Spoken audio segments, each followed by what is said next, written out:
ফলক ছুঁয়ে ফেলছে নিয়মিত। এই যেমন পাকিস্তানের বিপক্ষে প্রথম ম্যাচ জিতেই পাকিস্তান ইংল্যান্ডকে টপকে শীর্ষ 6-এ উঠেছিল ওয়ার্ল্ড টেস্ট চ্যাম্পিয়নশিপে।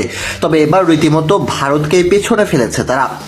শুধু তাই নয়, ইতিহাসে প্রথমবার আইসিসি র্যাঙ্কিংয়ে 7 নম্বরে উঠে এসেছে বাংলাদেশ। এই জয়ে শুধু ইতিহাস গড়াই নয়, বিশ্ব টেস্ট চ্যাম্পিয়নশিপের টেবিলে ভারতের মতো শক্তিশালী দলকে পেছনে ফেলেছে নাজমুল হোসেনের শান্ত দল। টেস্ট চ্যাম্পিয়নশিপে 4 ম্যাচে 2 জয়ের সঙ্গে একটি ড্র ও হার বাংলাদেশের। টাইগারদের পয়েন্ট এখন 28, জয়ের হার 58.33%।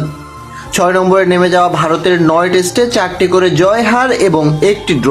তাদের পয়েন্ট 52 হলেও শতাংশ হিসাবে বাংলাদেশ থেকে পিছিয়ে ভারত তাদের 48.15%।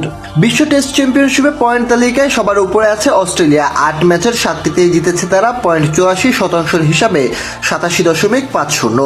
2-এ নিউজিল্যান্ড, 3-এ দক্ষিণ আফ্রিকা এবং 4-এ আছে শ্রীলঙ্কা। তারপরই 5 নম্বরে অবস্থান বাংলাদেশের। পাকিস্তান এখন 8 নম্বরে। শান্তর দল যেভাবে বাজিমাত করে চলছে তাতে শীঘ্রই শ্রীলঙ্কাকে টপকে আরও উপরে উঠতে পারে বাংলাদেশ দল, সে কথা বলাই যায়।